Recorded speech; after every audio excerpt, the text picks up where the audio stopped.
rolling and keep people aware of what's going on, and enabling that platform for people to have a discussion.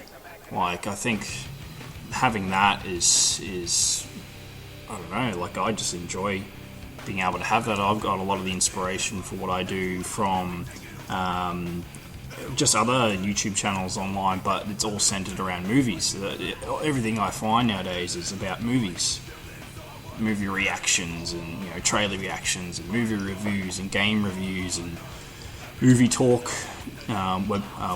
YouTube channels and stuff. And I'm like, well, there's hardly anything for music, let alone in Australia, and we don't have any of the cool sort of streaming platform services like there are, say, in like Hollywood and stuff, where they can just go and they hire out the studio and all the gear's there, and they get their show off the ground. And I know you make a good point with that, because the market is there. Like, I mean, the comic book movie market alone, it's giving so many people jobs. There's so much content, and people are like insatiable for that content. Oh yeah. Which is interesting. I mean, it just goes to show that the escapism of it is, I guess, the selling point, right? Because for that 2 hours, or for that time leading up to the release of that movie, while you're ingesting that content, you don't have bills, you don't have taxes, you don't have health problems or family issues.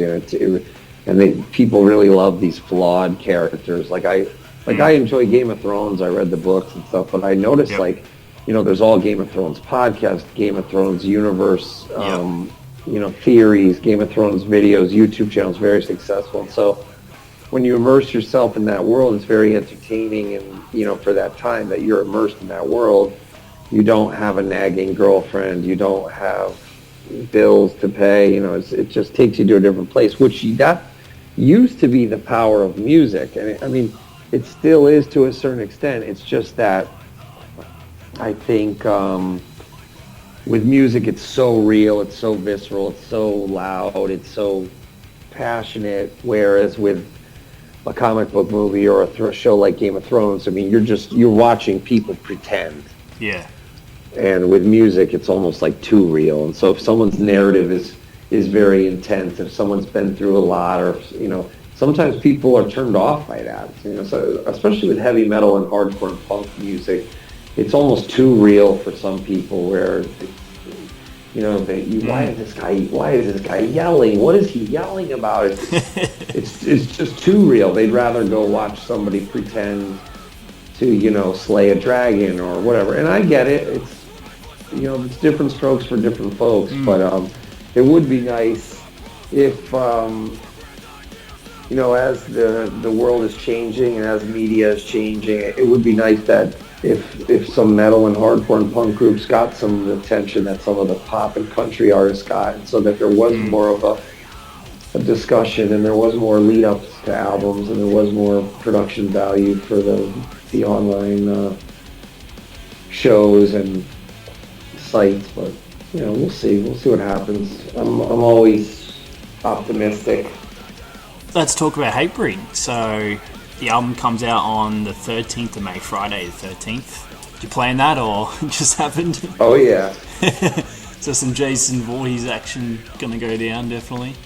Yep, it's gonna be like a knife through your brain.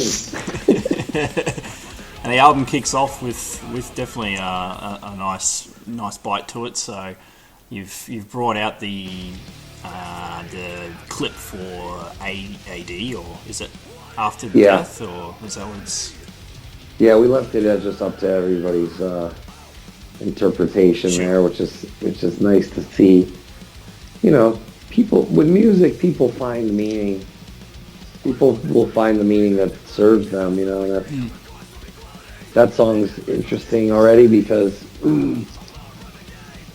it's a non-partisan look at a lot of the problems, which it's not even just America.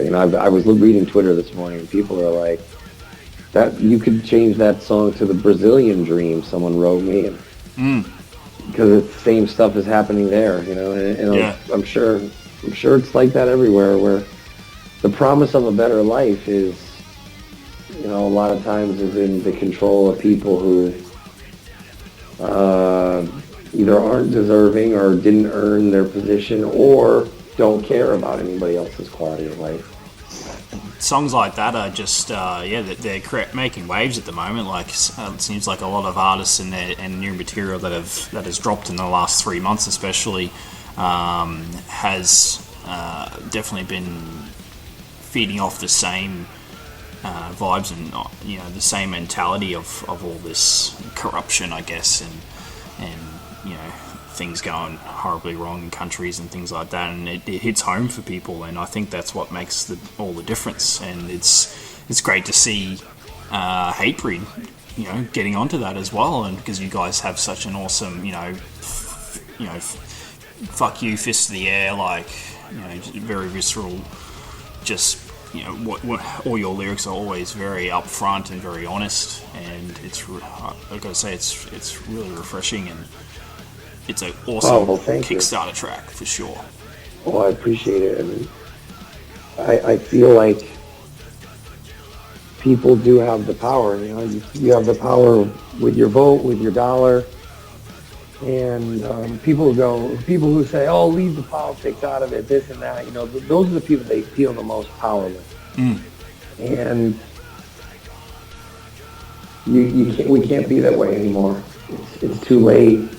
There's no turning back. You got to start locally, and you got to start now. Otherwise, these next generation of kids, I mean, they really are going to have nothing. I saw an interview with Dave Mustaine said, the millennials are fucked. And I saw the reaction to it, and I'm like, well, okay, go try to get a student loan, and then see the interest rates on the student loan, and then see the wages that you're going to get, and then compare. Do a small budget if you want to live on your own. What your wage, and there's only 24 hours in a day, so you're going to work at this time, you're going to go to school at this time, and so is your wage going to pay for your rent, pay for your groceries, and pay off your student loan? No, you're going to need you're going to need to fucking clone yourself. And all three of you are going to need to work in the factory to pay off the mortgage, pay off the student loan, pay off the car lease, or whatever. And so, the quote-unquote American dream that I was sold in the 80s, it's a bag of bullshit. I mean, it's, the buying a house used to be a great investment. And that was like you're putting your money, your monthly income into a house that you were then eventually going to sell, or you were going to have, equity. But now you buy a house, and all of a sudden it's worth half the amount that you paid for. Unless you live out in the sticks or something like that. Is it similar there? Yeah. Right. So post the housing crash, the banks and the Wall Street, they get a bailout. The homeowners, they don't get a bailout. The students, they don't get a bailout from the student loans. They don't get debt forgiveness. And so, if it's hitting your wallet, that's one thing, then you're going to care, right? But if it's hitting your health, that's another thing you're going to care. Like I'm going to go vote locally to hopefully change the law that insurance isn't covered by, or a naturopath isn't covered by insurance. My grandmother needs to go to a naturopath for a small treatment. Yep. It's not covered by her insurance. Why is that number not covered by her insurance? Because we voted a bunch of fucking retards into, who are in the pockets of the big pharmacies. So now what do we got to do? We got to get these people out of office. We got to vote smart people in. People who are down with science, are down with technology, are down with alternative sources of energy, or people who aren't in the pockets of scumbags, which are rare specimens in that line of work anyway. Right. And so I watched an assembly about the legalization of MMA in New York. As a fan, I was like, let me watch this, because here's two worlds that I'm interested in converging. You have politics and MMA. They've converged so that the bill can be passed it was held up. The bill was held up because of government corruption. And now the guy that was holding up the bill is now in jail. Wow. And then the people who voted the bill into legalization, listening to them speak, I mean, it was scary.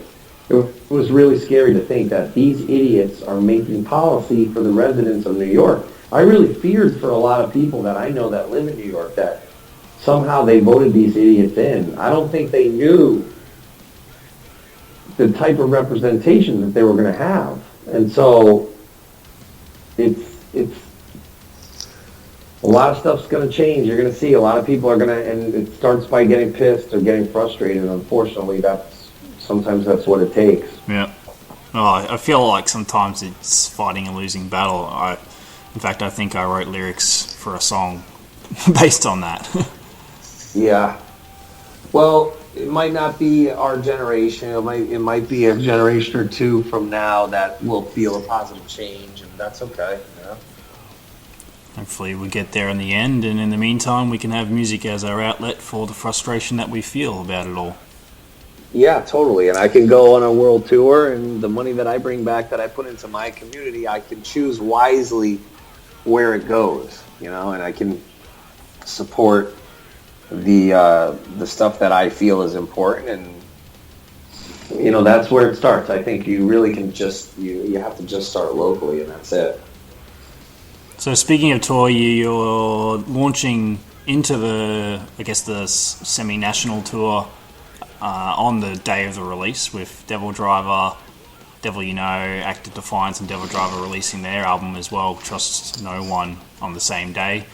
And then you're going over to Europe for the Empiricon Fest for a few dates as well. What happens after all that? We're leaving it open right now because I think, originally we wanted to be the support act, but then it's like, well, you were just the support act last year to Slipknot and to Black Label Society. Now it's time to be the bride and not the bridesmaid, and that's fine. We'll go do that, but we do really want to try to be the support act later in the year, and because now the tours in the U.S. are going to be very oversaturated. More and more people are scrambling to book U.S. tours. We've been lucky that we're a global band now, and so we can kind of wait and feel out our options and just kind of keep it up in the air until we feel like the right thing is come about. But there's going to be a lot of big metal tours in the States, and as it looks like there always are. Yeah, so we don't want to be playing down the road, from in the same night. Yep. We want to make sure that we're doing it at the right time. It's almost like it makes me think of the big studios. Going back to our movie conversation, where the big studios nowadays, especially with these comic book movies, they try not to they're very precise on their release dates of these movies because they want to maximize their return and stuff like that, and that translates over into the touring world and the album release world for bands, and it's even more of a hard impact on bands because if the album doesn't perform in its first week, then people are starting to point fingers and scratch their heads. Well, yeah, and that could take you out of the mix for a big tour, like yeah, exactly. If you look at a band like Amon Amarth, very solid band's been around just as long as us, if not longer. I think they might have even started in like 92 or 93. They just had one of their highest charting albums, and it wouldn't surprise me if they get, a Slayer tour or a Megadeth tour or a Volbeat or Anthrax or, any of these big headlining bands that are out there. A lot of those bands and their managers and their agents, they look at that first week number, and that's a big deal. So it is important for the fans to go out there. It's important for the fans to go out there and get the record the day it's released, just because, you never know what opportunity might arise, if the band has a big first week and hits the charts, strong. It's why the pre-orders and all the all the extra content that bands now provide is, I guess, helps entice hardcore fans and fans to pick up their copies upon release, because it does dramatically help out and can somewhat control where that band's able to tour later that year. And so, if some fans are like, oh, why didn't you come here and why didn't you come there? You never come here. And it's like, well, help us out and make sure you buy the album when it comes out, and we might be able to make that happen. Totally. It really does matter. It's a trickle down. It's like a ripple effect of just, any band that's been around as long as we have. You have to kind of recreate that buzz every record, because in between records, there's entire scenes pop up, entire new generations of bands pop up, and so we look at all those bands that were important to us growing up, and the ones that I still listen to, the ones that constantly deliver, and they don't really switch up the recipe. Like, I was just listening to Creator, Phantom, Antichrist, and there were some lean years in the '90s for Creator, but all in all, I mean, the last like 5 records has been they've just been solid, and we want to be like one of those types of bands. Yep. So, you mentioned that you guys want to step out of the headlining spots and play some supporting shows and that. I can imagine you guys would have to fill your set list up quite big because of the trend of Hatebreed albums and songs that they are quite short. Everything's fast paced and happens quite quickly, and before you know it, the album's over. And it's obviously it's a formula you guys have kept and is a successful formula, don't get me wrong. Yeah, no, I every record I think we go into it like, oh, how many songs from this are we really going to put into the set? But then, like, the last album, we ended up putting like 6-7 songs into the set, and people were really vibing it. So it all depends. It depends what the energy's like. I think off Self-Titled, last year we were opening with Become the Fuse, and even though we were like, oh, should we open with something off of Divinity? But Become the Fuse was like rocking, and people were loving it. And then with Divinity, towards the end of the cycle, I want to say we were doing Indivisible, Put It to the Torch, Dead Man Breathing, The Language, Honor Never Dies. We were doing a lot of songs off that record. Time to Murder It. We were playing Time to Murder It. We were trying to like be like the E Street band of metal and hardcore, like where like if you go to a Bruce Springsteen show, like if you yell out a song or if you hold up a sign, like they know it and they will play it. And so like there was a couple shows like where kids had signs, for Severed or for Time to Murder It. We would break those songs out.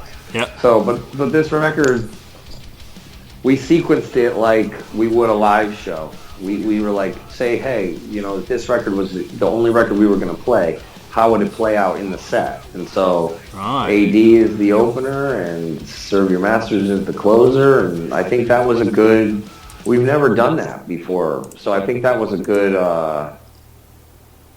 test, to see if it will work. Yeah, it definitely does. Absolutely. And there's some really interesting new approaches to some things as well. I've noticed. Now I listened to the Divinia Purpose a fair bit, and Honor Never Dies is probably my favourite track on that album. It's a sick album, that one. And but I've noticed that looking down the barrel today, like there's some really, really unique stuff going on in that song. And From Grace We've Fallen, like that chorus and that catchy guitar hook is all very different for you guys. It's like new ground but old ground at the same time. Yeah. And we tried to do that. We definitely. Yeah, like I remember showing that to Wayne and having him be like, "Wow, man, that's cool." It's like it's different, but it's not so different where it sounds off. It just sounds great. It's like carving an edge into an already existing sound that just helps elevate it even further, and it allows you guys to explore new things. Like, sounds like you've done some new approaches on vocal delivery as well in some songs, like Something's Off, where you're almost doing a singing part. Yeah. I think after I had Rob Flynn on my podcast, and I was talking to him before and after the podcast too, just about his regimen and how he had trained his voice and how he does the warm-ups and the cool-downs, and goes from screaming to singing, and even though I'm not really naturally someone who can do the clean singing, I can scream and ride a key or ride a note. And so I call it like screaming in key. And so yeah, cool. He was kind of like the inspiration for that song in a way, vocally, because I'm like, I could do it kind of like how he does it, but add my own voice to it, and it just turned out to be a cool song. And that we shot a video for that song, and the director looked at me and he's like, "Man, this is gonna be a big song, dude." He's like, I haven't heard much from you guys in years, but I can already tell that this is gonna be big. So that was like kind of interesting to hear, because hell yeah, that's somebody who's just in the industry, who's shooting videos for bands every day of the week, and has heard everything and seen everything and done everything, and so to keep adding new wrinkles, new players in the game. It's like every song is a new player in the game, and so we still got players in the game, which is good. You ain't seen nothing yet. Yeah, that song is awesome. Like, I got the album through John, through Nuclear Blast, and threw it on immediately because I wanted to make sure we had something to talk about. And just going through like AD I'd heard earlier in the month when that clip dropped. But then looking down the barrel of today, I was just like, whoa, yeah, this is pretty sick. And with the bass, like solo parts, I guess, just the bass on its own in the verses and those parts, and then once it got to something's off, I was just like, yeah, like that's the song. And it's funny that you said that's the video clip song. Somehow I'm able to pick that sometimes. I don't know how. Yeah, we did two, actually. We did one for Looking Down the Barrel of Today, and then one for Something's Off. Oh, there you go. I'm all over it. Yeah. So, you guys, you've done some guest vocals for another Nuclear Blast band, Bury Tomorrow, on their album. Yeah, and they're on a bunch of these Empiricon dates that we're doing. That'll be cool. Yeah, so, it's important for me to keep my name out there. You'd be surprised, man. It's like, this new generation, there's so many bands, so many YouTube videos, so many albums to stream, and there's so much content out there. That, like, when I did that song, I was getting all these followers on Twitter, and people were like, "I've never heard of you or Hatebreed." Wow.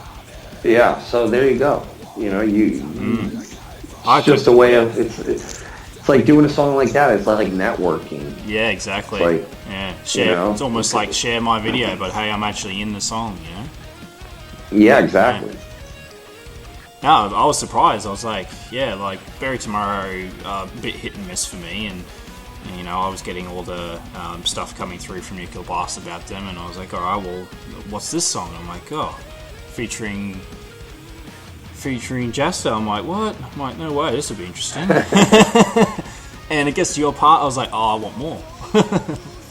What's funny is because I'm like, well, shit, if half of the kids that like this band don't even know who I am, I could do whatever I want on this. Yep.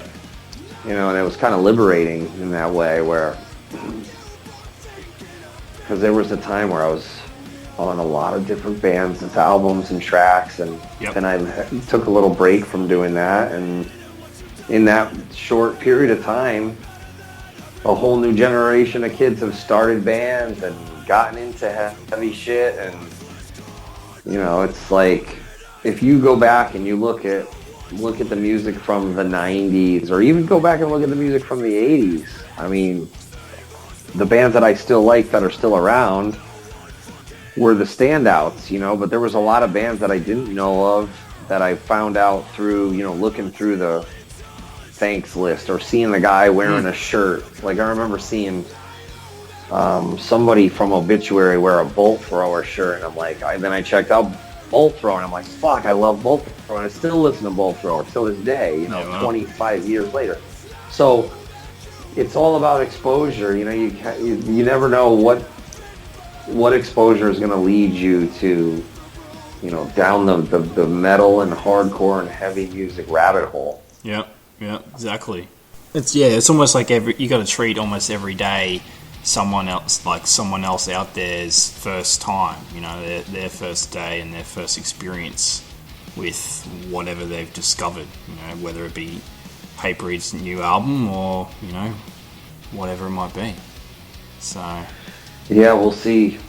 There's so much content out there, you got to cut through. So it's been 22 years or something like that now. Yeah, 22. For Hatebreed? Yeah. Is the vibe still good with the band? We'll argue about it. Wayne is the guy who's he's real he's strict with the dates. Like, he says, oh, it was 94. It was, you know, November of 94 or whatever. So really he would say it's, you know, until this November, it would be, 21 and a half. Yeah, I don't know. Okay. But, yeah, you know, this lineup, this is the third record with this lineup. So I guess that, you know, you could say this is the most consistent lineup. Yeah. But, you know, when I see the arguing online and when I see the kids going, you know, I like this era better, that era better, it's like, look, I was in every era, so I can't really complain. Yep. Like, I don't have a dog in that fight. Like, it just, I like this lineup the best, but, you know, there's this whole, like, nostalgia thing where, like, a 15-year-old kid is going to be like, well, I like Satisfaction. Well, you weren't even born when the record came out, but great, I'm glad you like it because I was in it. And I still play all those songs. Yeah. You know? Wow. It's cool. I'm glad. It's great. But, like, it doesn't diminish anything we're doing now. Like, I think the best times are now. I really do. Like, I'm not a nostalgic person. I'm not really a sentimental person. I don't have, like, pictures and stuff from 20, 25 years ago in my house. I have stuff from, like, last year hanging up. So, yeah, right. and then this and then that'll become like, well, why do I have this thing from last year? And then I'll take that down. You know, life is a constantly changing thing. I just think in heavy metal and hardcore music, there's just such a value placed on nostalgia, and that's fine. I get it. You know, I'm happy when the bands get back together and they do, like, the reunion tours and they do the albums in their entirety. And yep. I totally get it. I totally understand it. And I know there's value there. It's happened a lot lately too. Yeah, it's just you know, we're lucky that every album we've had big songs, big culturally significant things that people appreciate, that actually, you know, they'll go get the lyrics tattooed. Like, I've seen more Honor Never Dies tattoos than any other Hatebreed song, and that's a record that's 3 years old. So, yeah, right. You know, I'm just like, I'm grateful for that. That's cool. Very cool. I still remember my first and probably last experience with you guys live, which was it Big Day Out? I think it was Big Day Out.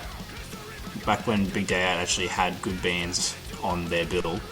So that must have been 2003 or something crazy like that. Right, and if you said in 2003 that, you know, 13 years later the festival business in Australia would be pretty much dead, people would be like, what? You know, you're crazy. But that's it, you know? And so now the new thing will be like the nostalgia. People will be like, oh, remember this and remember that. When realize it's like, no, you should just go to a fucking club and see a show and be happy that you're alive today and now, because the club business is about, like, we went into a valley and now we're about to hit a peak, right? So that peak is going to be loud amps in the face, fucking pouring sweat from the ceiling, bodies crammed in a small little room, listening to jams that they love, that have lyrics that are meaningful to them, and that have riffs that, bass lines and riffs and drum beats that fucking just crush them when they come out of the amps and the instruments. And there's going to be value there, and for whatever reason, those shows are generally better. Yeah. I don't want to see Watain at fucking 2 in the afternoon. Yeah. I want to see him in a fucking club where you can smell the pig shit and the blood and the fucking you're sweaty, so wrecked by the time garlic, band that you've been waiting around the black metal BO and that thing. Because you got to wait around, for so long. Because sometimes the bigger bands are on later on in the day, and you hang around all day in stinking hot sun and stuff like that, and you're just wrecked by the time they come on, and it's not fully enjoyable. And you got to rely on the generic sound guys that are trying to do it for multiple bands or multiple genres, and they're not going to get the sound right for your band. And they can just be sometimes disappointing. But obviously, my experience is very limited being in Australia, so it's a bit different if you've been able to, if you live in Europe or if you live in America, where there's like those type of festivals all over the place. And you guys have the big metal festivals, and so does Europe. But Australia's going to come back next year. We've got Legion Music Festival, which is what's going to kick off. You might know about that. Did that get finalized? Yeah, well, we missed the mark for getting it this year, which I sort of foresee to happen because it was sort of seemed like it was a bit rushed. But John Saki reckons that next year's definitely happening. Like we've got firm dates and everything like that. So. Right on. When is it happening? March, I'm pretty sure. Great. Yeah. So I know that Devil obviously will be playing. I think there has been at least 1 or 2 other bands sort of confirmed, but it's all sort of hush-hush, I guess, until things get a bit closer. We're still very right on. Early in the year. Okay, cool. But, you can probably have a good chat with John on tour soon about it. Yeah, I got to get him on the podcast when I get that back and up and running again. But that's really cool. I'm glad that that's going to pan out for those guys because, a lot of the bands that were affected, with the cancellation have not come, right? They haven't been able to get back. Yeah, pretty much. I think there's been a small handful of ones that have just announced their own tour in the end. But there's still a huge slate of ones, like big ones, like Killswitch Engage, for instance. I'm pretty sure were supposed to come for Soundwave, and when it was cancelled, there's been nothing further said yet. So hoping that still happens. And yeah, that's somebody who you would think it would be no problem at all to just book a headline club tour or whatever. Yeah, for sure. So interesting. See how it all pans out, I suppose.